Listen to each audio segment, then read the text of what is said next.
let me know when Richard shows up. Okay. All right, hi everybody. Welcome to In Air's Kitchen. This is episode 21, and this is bread day. It's bread week, and this is our third day on bread, but it's sort of the fourth day. What I mean by that is we started our starter on Monday this week, and now we're on Thursday. We skipped an episode yesterday. So we mixed up the starter on Monday, if you're following along. That gave us 24 hours to Tuesday, and we checked in on it. And then another 24 hours to Wednesday, and another 24 hours to today. So at this point, the starter should be about 3 days old. And your starter may behave a little differently than our starter. And so you may need to go another day or another 2 days before it's going to work well. It really depends on what kind of flour you're using and also the temperature of your room that you're working in. I'm going to bring Richard on again today, so we'll chat with him a little bit about what's going on this. And I thought I'll start out talking through what we're going to do today a little bit. So we made a very simple bread on Monday. We made a simple white bread, and just to remind, or was it Tuesday we did that? But just to remind you guys of the method we went through, we mixed the dough and we used yeast in that bread, and then we let that dough rise for a little bit, and then we took it and we shaped it and we let it proof, and then we baked it. And so this bread is going to have sort of similar steps. So if you've been making the pizza dough and you've been making the white breads, those are great places to start. This one's going to use some of those same steps. This bread is definitely a higher level of difficulty than those breads, so I would start with those first. They're going to feel much more forgiving, and this is definitely a lot harder. If this bread doesn't come out the way you want it to the first time, I wouldn't be very surprised. Hopefully it's something that's edible and delicious and you can enjoy it, and then try again, and you'll get to a place where you're having some success and experimenting. And part of the reason for that is this is something that I'm going to go through a methodology here and an approach, but there's a lot of variables that might be different in your kitchen than my kitchen. So your flour might be different than mine. The temperature of the kitchen might be different than mine. Those are two really big variables, and there's other things that could change as well. So we're going to go through a basic outline of an approach. You guys can give it a try. Let us know what's coming out of it. I'd love to see. And we're working to make a loaf of bread today, so just like a sliceable sandwich loaf is what we're aiming at. All right, so just walking through the stages. First stage we had was make a starter. Okay, that stage was about 3 days. So we did it Monday. Once a starter is going, you can use it again and again.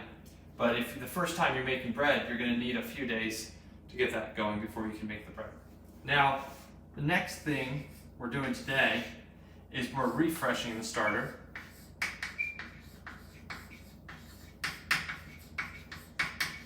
So we're doing this on Thursday. And you'll find that there's times between the steps, and so you're going to want to time your bread making process in a way that fits really nicely with your life. This starter is going to be refreshed. We're going to set this up tonight. It needs to go overnight, so this needs about 12 hours. The next step, and this is the one we're doing today. I'll put a little star on it. That's today. The next step tomorrow, we're going to mix the dough. And then we're also going to develop the gluten. Then we're going to let it rise. And then we're going to shape it. Final shaping. Sorry about the noise, it's a new piece of chalk. I'm doing my best to make it not squeak. And then we're going to go ahead and bake that. So just giving times to all these things, making the starter. So making the starter, you're going to need 72 hours or more. Refreshing the starter, 12 hours or more. Mixing your dough is going to be about 30 minutes. Developing the gluten is going to be 2 to 3 hours. Letting it rise then, let's see, that developing the gluten, these are going to happen somewhat simultaneously. So let me cut that out. Sorry, 5, 6. So 2 to 3 hours, and then you're going to have a shaping, and then this is going to, you're going to let this proof. So that's going to be 2 to 3 hours. And then your baking time is going to be about 45 minutes to 45 to 60 minutes. All right, so if you want to try this bread and you're starting with nothing, all you need is water, flour, salt, but you also need some time. And you want to find a pattern that matches up with your life. Some of these things are flexible. To go through this one here, 3 days may not even be enough for some people. 5 days is fine. So this one is very flexible. It doesn't really matter too much what time of day you start this, how much time you give it, I mean, to some extent. And Richard hasn't come on yet, has he? I just don't want to leave him hanging there. Okay, and then the second thing is refreshing your starter. This is going to take, in my kitchen, it's been pretty consistently 12 hours. Sometimes I can do it in 9 hours, sometimes it's more like 14 hours, but almost all the time I've done this overnight. But you could do this during the day if your schedule's a little different than mine. Mixing your dough, at this point, this point down, time becomes a lot more critical. So you need to be available in there. So in my case, I'll set this up overnight, I'll get it mixed in the morning, and then I'll check in on it through the day and I'll bake it later in the afternoon. That's what we're going to do tomorrow. If your schedule was opposite of that, you could do this differently. But just remember that once you get into this shoot, you're going to have to be around for it. And a lot of us are around at home right now, so it's a good time to play around with this. You can speed these things up if you have a warmer environment for the bread, and it slows it down if you have a colder environment. So that's why I'm giving a range here. But that's the basic process. So this piece here is done. We've made the starter. Now we're going to refresh the starter, and then tomorrow we're going to go ahead and mix the dough and make the bread. And I just want to give you guys a sense of where we are in the process. So let's get into refreshing the starter. I'm going to clean my hands.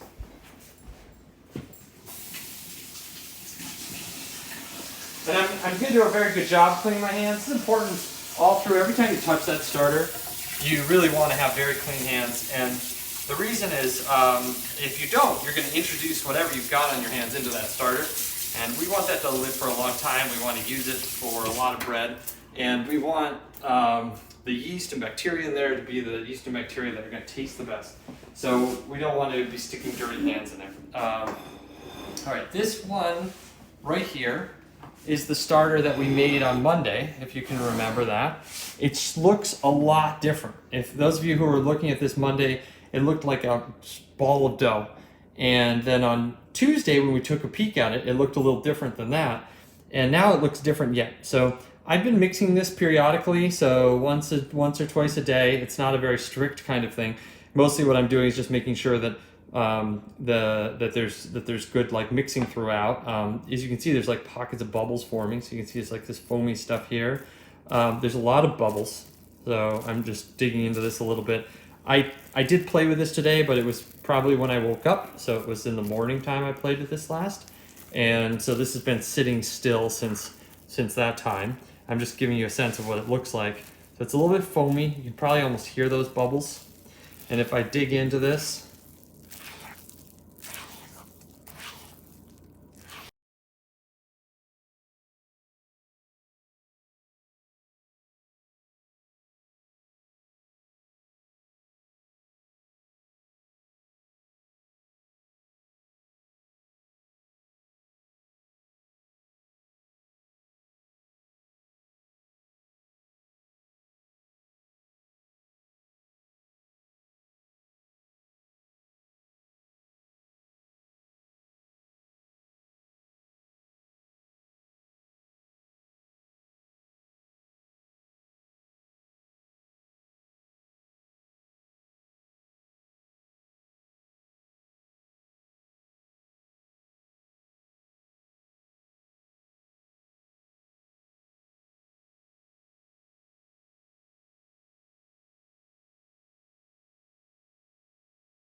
Hey, did I miss you?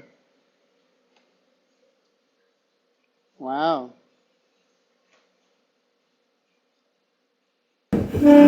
Hi, am I? I think it may have worked the first time.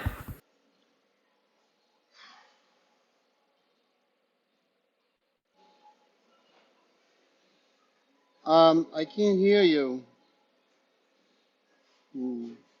No. Am I too late? Okay.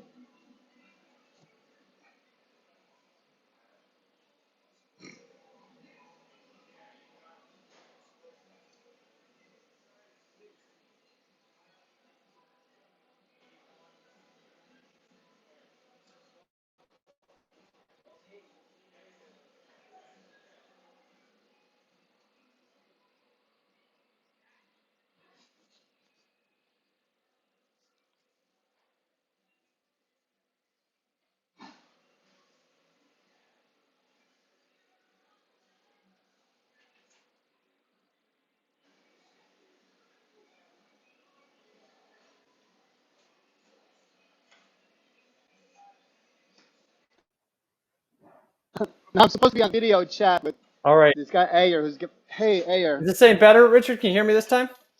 Yeah, this is great. And I'm Okay. actually showing you. I'm at the bakery right now. Awesome. Here's Tom and stuff, and I don't have my mask on. We won't tell The anybody. whole thing, the whole thing is a hoax anyway. Oops, did I just say that? It's like instead of a war, they decided a fucking world pandemic. Anyway, so So, yeah, how you thanks doing? for joining us. Okay, Um, oops. so Richard, the audio Yes, worked this time, which is great, and you're in your bakery right now. yes, I'm actually busy installing an oven today, so that's other things that bakers do. You know, if you see in the back of me, there's an oven that we're in the middle of installing. I It's see. yeah, we have to double production because of the virus, you And know. how hot do those ovens bake when you bake in the bakery? Typically like the big deck oven over here that you see behind me, and let's see if we can show you that. Yeah. That one right there, that runs at like 450, Yeah. and that's a big oven with like that's 23 square meters of oven space. And these other ones here, we start them up the rack oven Yeah. behind me right there. That we start up at like 500, and we drop it down to 420, Okay. and then it bakes for 45 minutes or 50 Mm-hmm. minutes. It's got a big batch of bread in there right now. Spelt bread. Oh, the light works sometimes. Okay.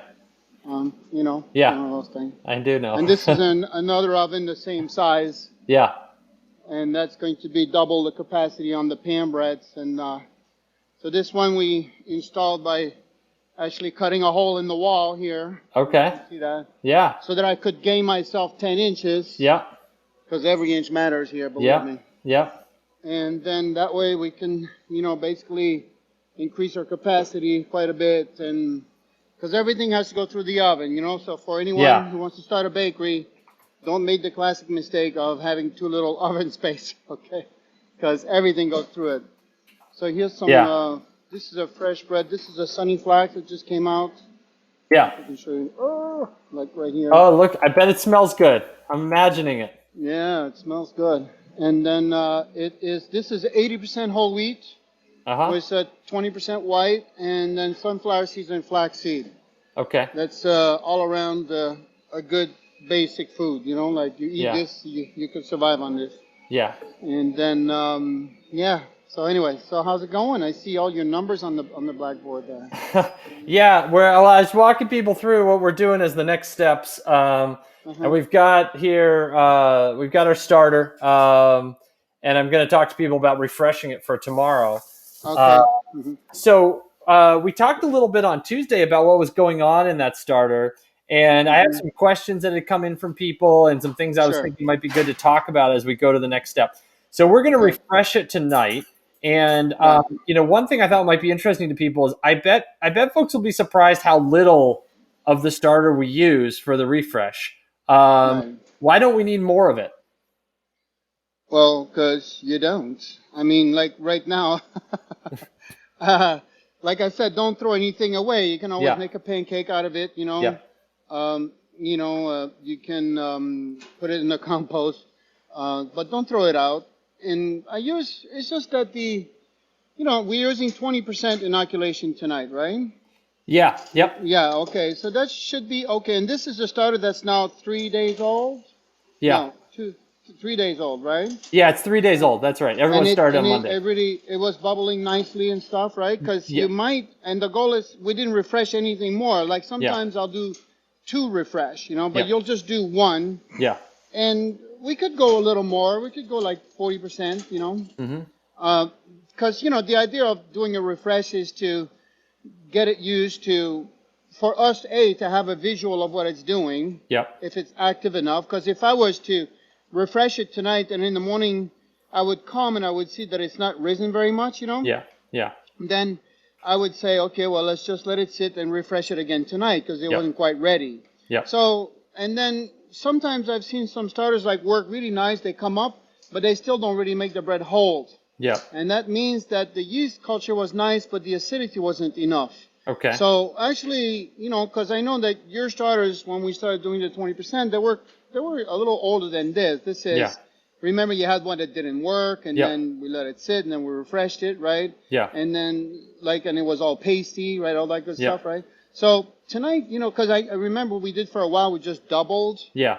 So that was quite a bit, much higher inoculation. Yeah. So why don't we use a 50% on inoculation tonight? Yeah. Okay. Okay, so All right. it won't hurt. Yeah. And, like I said, if the bread is a little too strong, well, we'll see that. And if it's not strong enough, it's better to be a tiny bit too strong than too weak. Okay. So let's go with that. Yeah, that sounds good. Okay. And then Okay, another. so did that answer the question? Yeah. No, it did. The thing is that once we have the answer is this: once we have Yeah. a very active starter, like Yes. during the day, Yeah. we maintain our starters at a ratio of a 75% inoculation. And we do that 4 times in a day, every 4 Wow. hours. And then at night, I only use 6%. Mm-hmm. Because that stuff that I'm using through the day is very... Oh, wait. They want me to show you the bread inside the oven. Hold on. Okay. All right. Okay, here we go. This is the ciabattas here. Do you see something? Yep. Yep. We can see it. Okay, and then the next door, this just went in. Yeah. See? We call the oven the great purifier. Because Yeah. when the third graders come, I cannot call it the incinerator. Because everything gets killed, Yeah. So purification sounds better. Uh-huh. He prays for every bread he bakes. Look. Yeah, but he doesn't wear a mask. He's a fucking. Oops, sorry. I shouldn't. This is French. I know. Okay, so yeah, so that's it. That's it. Yeah. Okay, so the 50% tonight actually is not a bad idea. Yeah. Once the starter is very strong or very active, then we can cut back. Yeah. Okay. And then again, it's always a matter of finding a balance. Because Yeah. sometimes, I swear to God, if we move here by 2%, it changes everything. Yeah. When you're in a production where you're making, thousands of breads or hundreds of breads, and everyone has its own little particularity and its own little quirks, Yeah. and everyone has its own little thing about mixing, and then we try to find an average starter that'll make everybody happy, Mm-hmm. and that's a little bit of a juggling game. And once you have something, then you kind of just maintain it. And I guess the idea of a good baker is somebody who can do the same thing twice. Well, we're getting close to that. Yeah. Okay. Could you show us the starter there in the bakery? Yeah, sure. Right now we're done with the day, but we're busy refreshing it. Yeah. Okay. So we did a first refresh at 9 o'clock this morning. Then Yeah. we did another one at 1 o'clock. Yeah. Then we're gonna do the next one at 5. Yeah. And is this the starter for 5 here? No. What is this? Old starter? Where's the 5 o'clock in the proof box? Okay. So the 5 o'clock, the one we call the 5 o'clock was a 100, 85, 15, Yeah. 65 or 55, 60, I think we used. Oh, God. I gotta find it. Where's the 1 o'clock? Oh, in the back. Oh, And Richard, we're doing these are our proofing room. we're doing 50% white and 50% wheat on the Yeah. starter. Is Yeah, that that's similar fine. to what you guys do, or do you do different ratios? Yeah, a little different. I use say 85 white, 15 whole wheat, Okay. but I could use again with the whole wheat. It's just a choice. And Yep. actually, it has the one issue with it is that when you work with more whole wheat, again, like I said, it's just a choice that I made to be able to accommodate like every dough a little bit. Yeah. And if you use straight up whole wheat, it tends to get more sour quicker. So then it's a whole Okay. different ratios and timing, and then the white flour also has more carbohydrate Okay. than whole wheat. So it tends to keep the starter stable for a longer time, Yeah. because sugar is important. So Yep. here's some starter, Okay. and this is what it looks like now. I don't know if you can see that. Okay. Yep. You can the little camera here. So, Yeah. oh, it smells so good. It's not very sour. What does it smell like? A little sour. Yeah. And it tastes a little sour, like a little, yolkity. Like I said, we give it like those 4 feeds every day, so it keeps the culture active. And, the thing about sourdough is we're trying to recreate a condition that's similar to what's in our body called the sacrum. Yeah. You know what the sacrum is? No. So, first of all, when you eat food, your stomach is acid. Yep. Then once it's done digesting and it goes to the small intestine, everything is alkalized. Your body Yeah. makes baking soda, your body makes bile, and everything is emulsified and alkalized. And then once it Yeah. reaches the colon again, the colon is acidic. Yeah. And then what happens there is that, but there's a little piece of pipe in your body that's about 7 inches long, which is the sacrum. So that's the Yeah. piece between your small intestine and the large intestine. It's about 7 inches long, and it's actually, you would be comparable to say a Gulf, like the Gulf of Mexico. Like Yeah.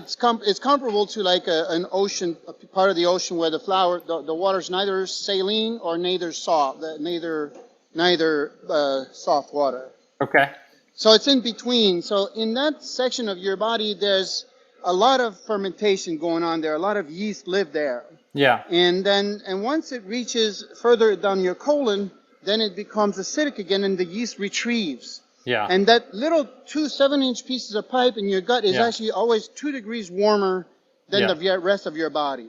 Okay. And that's because there's more activity there. So let's say if your colon ends up being not acidic enough, then you run the chance of running, what they call like a yeast infection. Yeah. And that's because the yeast can then creep in there Hmm. and establish this. But otherwise, it's kept in that 7-inch piece of pipe where it's neither acid or alkaline. And when we make a starter, we're actually trying to maintain, depending again on what your goal is, what kind of bread you're making, like whether it's the Germans or something. But the way I work, it's a method we used in Holland. We try to do like not too acidic. Some people, like the San Francisco sourdough bread is kind of like renowned to be very sour, Yeah. and they do that on purpose. It does Hmm. not necessarily make it any better. Yeah. Then it becomes a preference. It's like, do you want more lemon juice in your thing? Do you want your lemonade more sweet or more sour? Yeah. But the acidity that I'm looking for to do the job that we're doing, and particularly with whole grain, which is to break down the phytates, that doesn't need to be very high acidity. Okay. Wait, hold on. Oh, the mill is like, I don't know if you hear that, but holy shit, what are they doing here? They're destroying the machine here. Okay, wait a minute. So this is the mill here. This is our flour mill. You see here the grain, I don't know if you can see that, Yep. but Yep. the grain is coming down, falls in there, and then it comes out over here. And they have the stone really tight right now. Oh my God. Holy shit. Sorry, excuse my French. This is like, so I'm slacking it off a little bit. I actually need to work on the mill. I cleaned it the other day. This is a little coarse right here. Yeah. So, we do make our own fresh whole wheat here, Hmm. which is something that I value a lot because that really does make a big difference in terms of, whole grain flour ages fast, and Yeah.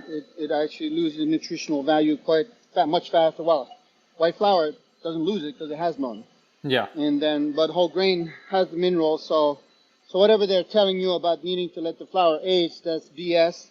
Mm-hmm. That's related more to like when you do harvest and more to white flour. Yeah. I've always worked with fresh flour. That's the first thing I bought is a flour mill when I started the business, just so I could buy truckloads of grain and get a better price. Yeah. And then, that way I didn't have to answer the question like, how fresh can it be? Because if you call the distributor, say, well, how long does it keep? Oh, I don't know. Depends, depends. They don't know anything, Yeah. Yeah. And then, so basically I said, well, how about we just eliminate all possibilities here and just make my own flour as I need it, Yeah. So this is what we're doing here. Tighten this up just a little bit. Another quick question about the Yeah. starter. If So wait a minute. Did that Yeah. answer the thing? So the Yeah. Sachem thing. So when we make Yes. refresher starters, we try to maintain that condition of neither too acid, neither too alkaline, and the pH that you need to do a good fermentation, which we do in 8 hours. I know there's a lot of people who talk about long slow fermentation. I have nothing against that, but I will say this: is that when it's cold, things go slower. Okay. Yeah. So depending on the ratio of starter you use, what kind of starter you use, how much of it you use, what temperature you work at, these are all the different things. So when I was working with Michael Pollan on the book, I said, well, Michael, what we need is an instrument to measure.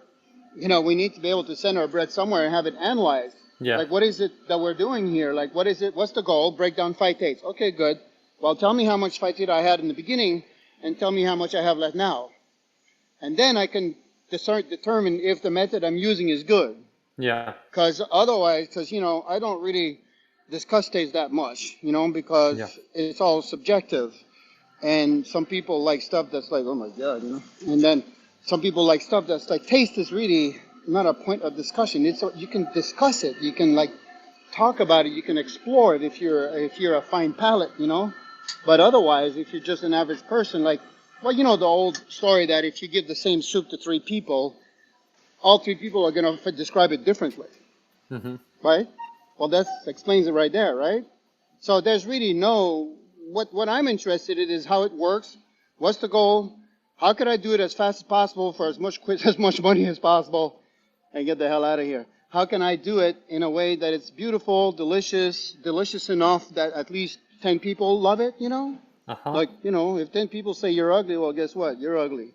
If 10 people say it's delicious, well, guess what? It's delicious. So if one person says it's delicious, then you see what I mean? So after you Right. just said that, I'm going to ask you, when you're smelling and tasting that starter, what would you say if it smells and tastes really good to you? What kind of things would you describe? Like, what are the things you're looking for? And then what are the things you don't want? What are the things you're trying to avoid? Well, I look at first of all volume. Every morning when we come in, it has to have a particular look. Mm-hmm. Like we are used to a certain look when it comes in, so it's behaving the same way. Because we always, every day, like very important, like repeat the same thing. Same temperature, same timing. I can't stress that enough if you want to go in business. If you make home bread, well then fine, there's maybe less of an issue. You see what I mean? In the end, after all is said and done, I always tell people, I says, look, in the end, be happy you got food. It's good food and be happy you got some. Yeah. And then that's the first one. And then if it comes out a little more fat, well, I'll say, well, slice it sideways, Mm-hmm. And if it comes out too tight, I say, well, take smaller bites. And then if it comes out this, and in the end, just be happy you got food. That's bottom line. Yeah. And then, so what do I look for? We look for some.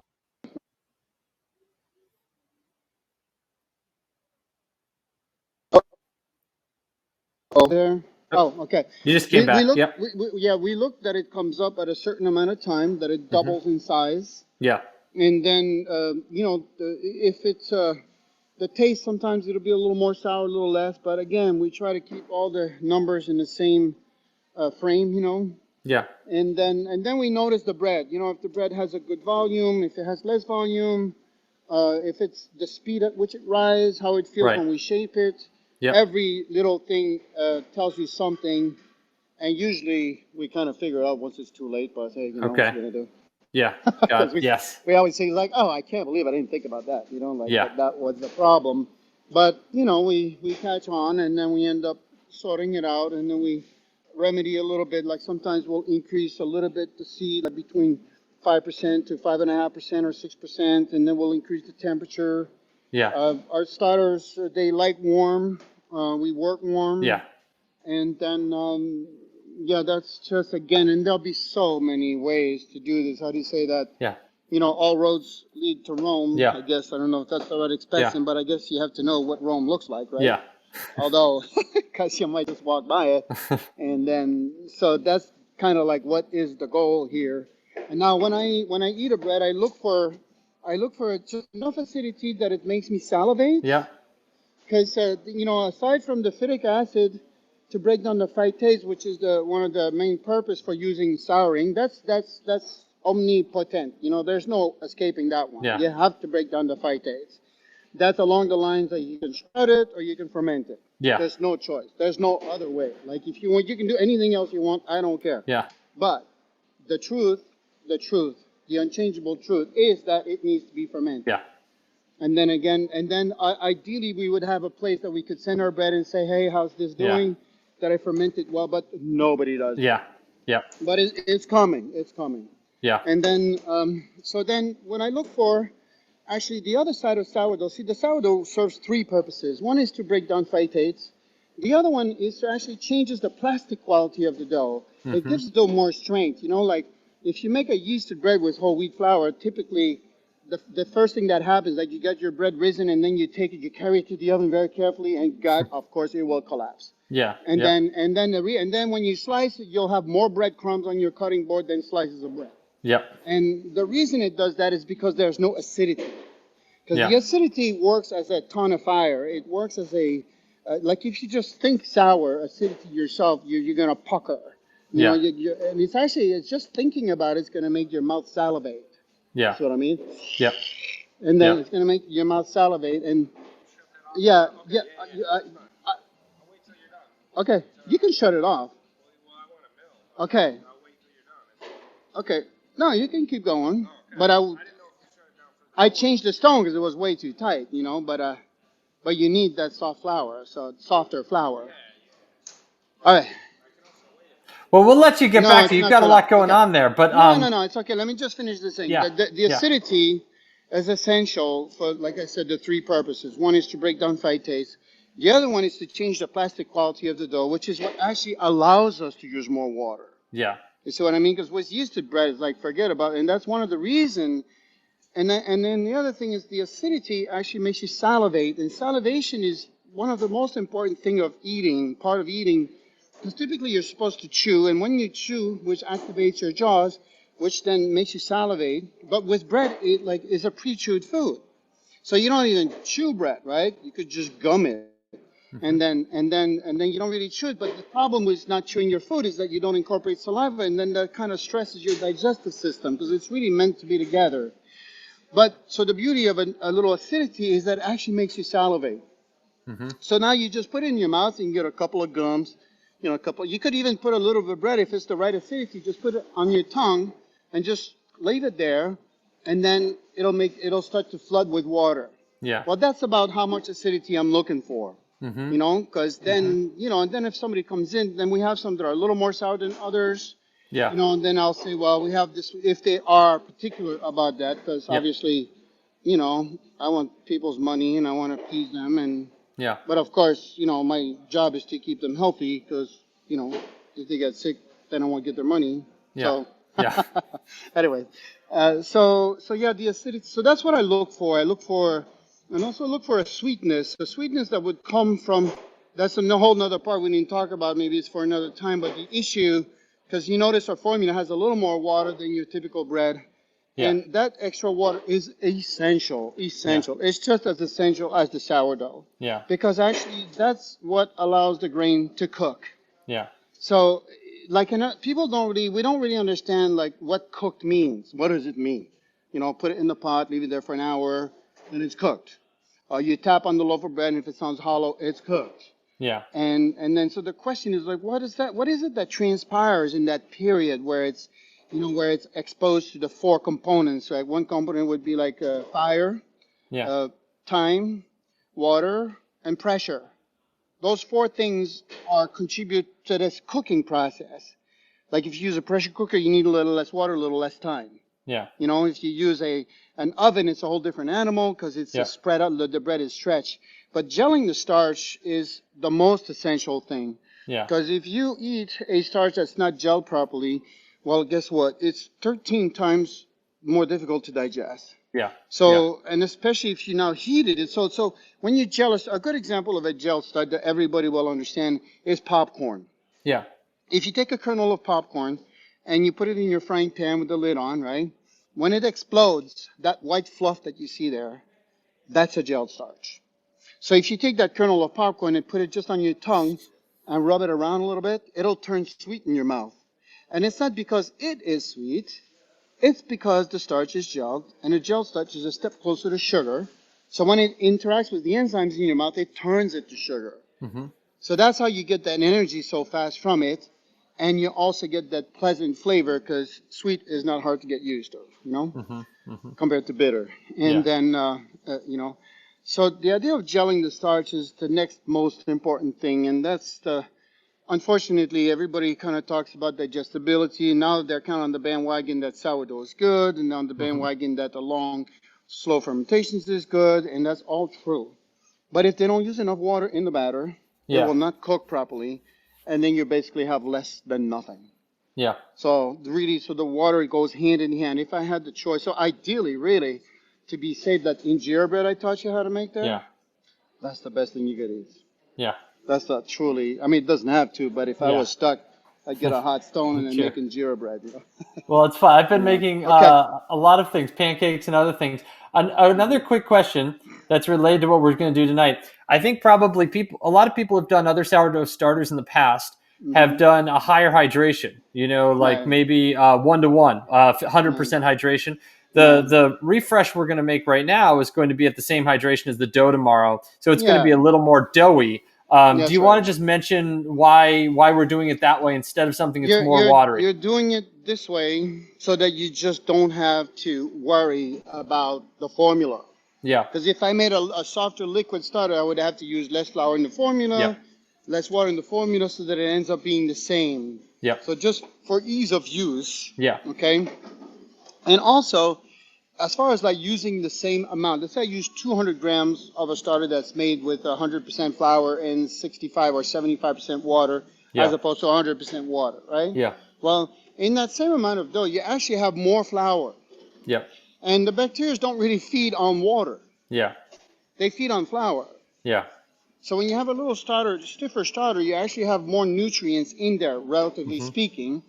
And if you have more nutrients, that's what's also going to contribute to them making more babies, Yeah. All right. And then, well, we're gonna have the starter make some more babies. I think we may be losing you. I hope you can hear me. I'll send you a note later. Okay. I really appreciate your time, Richard. And okay, all right, tomorrow great. we bake. Yeah, thank you. All right, fantastic. Oh, are you All going to right, take home some bread 50%. tonight from the bakery? I have some still at the bakery. I'm curious, which what are you going to grab? I am actually eating gluten-free right now. Oh, you are? Okay. Yeah, I mean, our gluten-free is fantastic bread. It's made out of buckwheat and sorghum. Yeah. And, those are poor people grains, and I'm a poor person. So I eat what we eat, Yum. Sounds No, good. I'm just All trying. Actually, somebody told me that I might have a sensitivity to wheat. And I said, well, I wouldn't. That would be ironic. All right. Thanks again, Richard. Thank you. Thank you. Take care. Bye. All right. Ciao. Bye. Bye-bye. All right. So, hi everybody. I'm just going to confirm that's going through fine. It looks like it's all right. I know there was a little audio problem before we brought Richard on, which is the opposite of what we've been having in recent days. But I'll spend a moment to go back through these and talk a little bit about what I was talking about. There's also some really awesome questions coming up here, so I'll answer some of those. I guess I'll just say a couple things. First, I love having Richard on.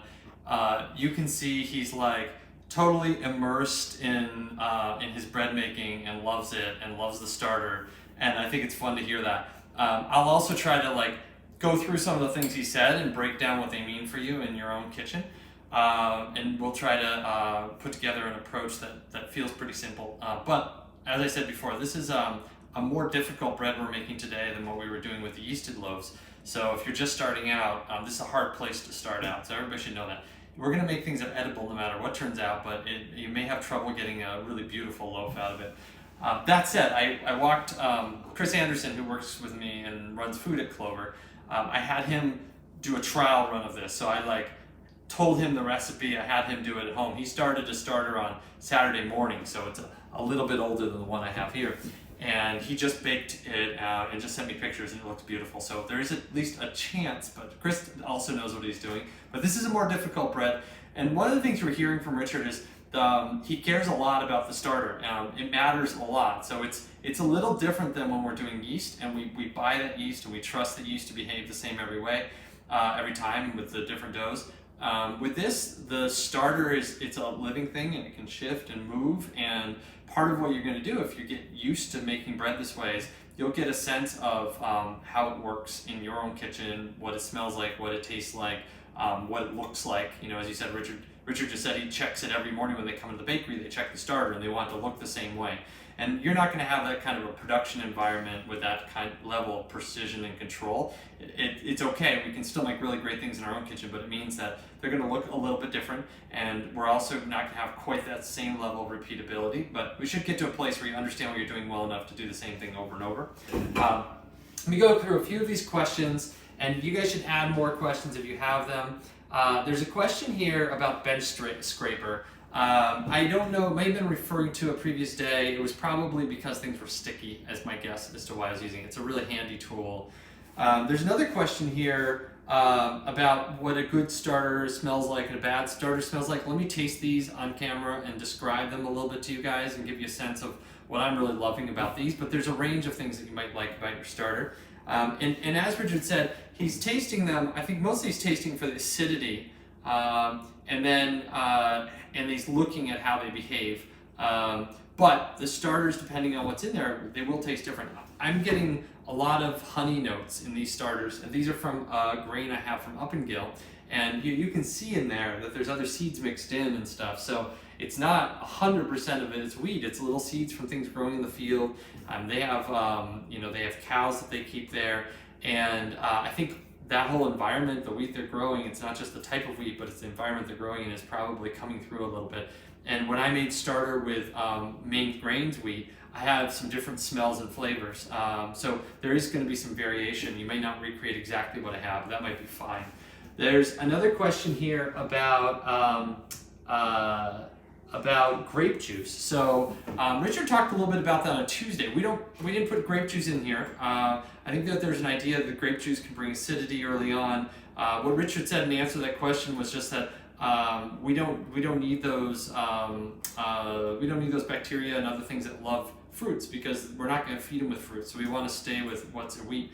I have a little theory. It's not a hard one to test, but I think in many bakers' minds, home bakers and professional bakers, I think in many people's minds, the bacteria and yeast that we're putting to work here are mostly in the air and on our hands. And what we're doing when we mix the water is exposing this to the air, which floats over it. And I think the imagination is there's little paratroopers dropping in there and inoculating it. My guess is that's not what's happening at all. I think what's happening is that the wheat berries themselves have lots of bacteria and yeast on them. And I think they probably have the bacteria and yeast that prefer those wheat berries. So my guess is that if you have whole fresh wheat, you're going to have a lot more of that than if you have a processed whole wheat, which may still have more yet than a processed white wheat. And if you have organic flour you're dealing with, you're probably going to have a lot more activity going on with the organic flour than you are with a commercially, conventionally grown flour. That's my guess. I haven't done the groundwork to confirm it, but I think that what's bubbling up in these is probably mostly stuff that came from the fields where the wheat was growing. And so what you're working with at home might vary a little bit.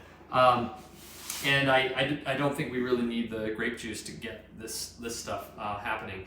There's another question about water, treated water. So I'm using filtered water. I think it's really important in cooking in general to think of water as an ingredient and the flavors and properties of that water are going to be brought into the thing that you're making. So I would strongly encourage people to use filtered water here. And that means a Brita water filter. That's fine if you have that. I mean, I have a system that's in the whole sink tap, but I would strongly encourage people to use filtered water if you can, for a whole lot of reasons. That said, I think that if you have, your starter's going to survive any chlorine you bring to it. I think it'll probably be okay. Let's see, somebody says you have a crust developing. So once a day, we can mix these around. So I'll come back to this right now, and then keep the questions coming. We'll return to those again. But I'm just going to show you guys what I have right here. So this is a little bit older, this one's younger. This is the one we did on Monday. This is the one I did Saturday. I did that so that on Monday I could show you one that was a few days in. So this is what we did on Saturday. I mixed this earlier on the show today so you can see it. But just don't be afraid of it. If there's a crust developing, you can just mix that in. You can put a cloth over it if you want, but my house is pretty dry right now, so even with a cloth it still dries out. Don't worry about it. But don't feel afraid to play with it. I'm going to taste this. So it has like a sweetness to it, and a lot of sourness. I think it's reminding me of lemonade. It's like in that territory. It's also like a little bit of a straw sort of taste. Hey, Vi. Hi. Do you want to taste one of these? Sure. Wash your hands. Yeah. So the second one has a similar. I'd say these are pretty similar level acidity. They both have like honey background. They taste a little bit like straw. I'm gonna smell it. So it smells to me like it smells yeasty. But it also smells a little bit like, it reminds me of a field in the summertime. It smells a little bit like that, with like pollen and warm hay and grass. You can go ahead and take a little taste. All right, so we're gonna get going with refreshing this guy now. We had a day where YouTube cut us off at 5, so I'm a little nervous that's gonna happen again. So let's get this going and hope we can beat the clock there. So I'm gonna need a couple things. I'm gonna need some flour. I'm gonna need a jar to put some water in. I'm gonna need a scale, and we're gonna need some fresh wheat. And I think that's, and then we're gonna need a bowl as well. I think two of them just knocked over the power cord. It's okay, but it should be charged now. So we're gonna need a bowl. So these are the things we're gonna use to refresh the starter. And what we're gonna do is, I'll write up the recipe right here. And like all the recipes, I'll make sure we post this for you guys. Follow along. But so what we're going to do is we're going to put 100 grams of whole wheat flour. And we're going to put 100 grams of white flour. This is like a white bread flour we've been using. We are going to, Richard was just saying we could do 50% of the starter. I hadn't done that before, so what I'm going to do is try one like that and try what we had been doing. What we had been doing was just 20 grams of the starter, and then we were doing 170 grams of water. So Richard suggested we could try something else, which would be the same thing, 100 grams whole wheat, 100 grams white, and then he was suggesting we could do 50% starter, so that would be 200 grams starter. And we would still do the same ratio of water, so this would be 170 grams water. The way I'm getting to the water ratio is I'm doing an 85% hydration. We talked a little bit about baker hydration in the past. So this is the alternate. And I think Richard was suggesting this because he's afraid, this is my standard. He was afraid that our starter may not be active enough. So I'll probably try both and we'll be able to look at them tomorrow. What we're aiming for is we're aiming for that starter to pop up overnight and grow about 50%. So that's what we want to have happen. So we'll be able to take a look tomorrow and see what happened. So we're just going to make one of these right now. I'll make that one on the left right now, and then you guys can follow along whichever way you'd like at home. So I need to get myself storage. I need to get 100 grams. He probably wants to go outside, huh? No? He wants to get the chickens. We have little baby chickens that are stretching their wings outside. He thinks it's very exciting.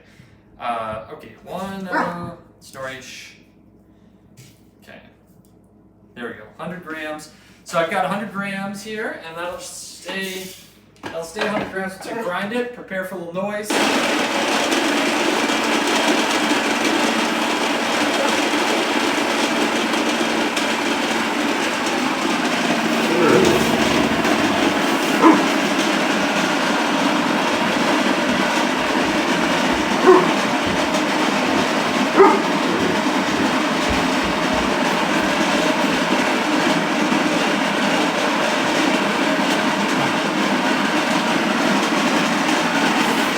All right.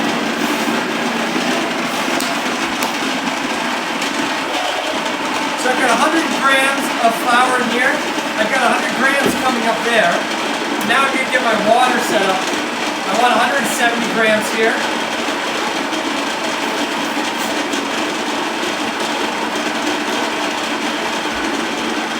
So a little over. This is why I'm doing the water separately from the flour, because if I poured it over into the flour, it'd be hard to back it off.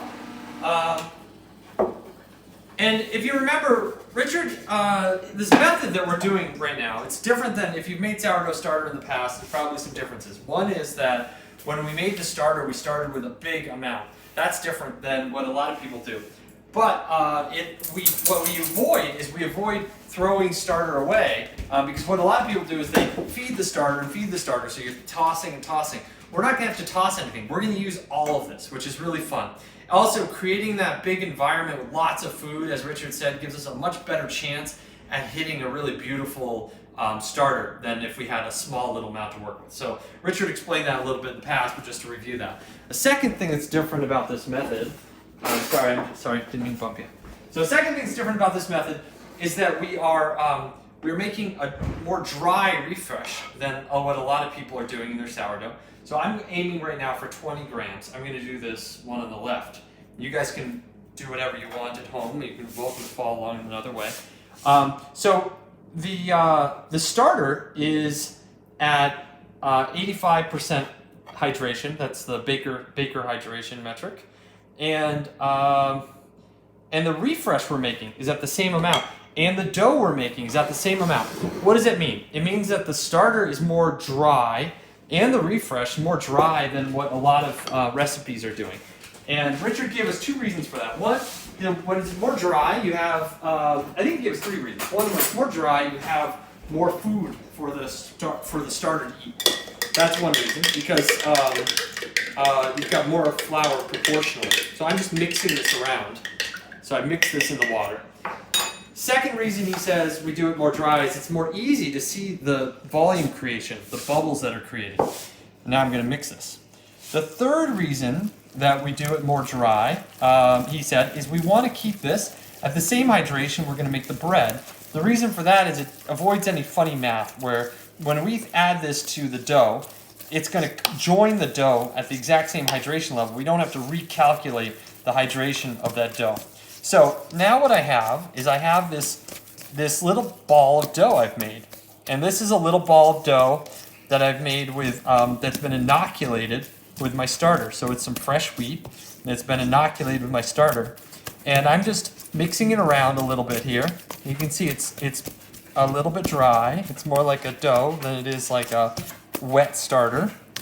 And Richard was showing us his starter, and you can see it looked a little bit like this. And then I'm going to take this dough, and I'm going to put it in this jar. And what I'm going to do is measure where it lands in this jar. We're going to leave this overnight. In the morning, we're going to take a peek at it. And I'm going to hope that it comes up about 50% or about 100% higher than it is right now. So I want to double in size.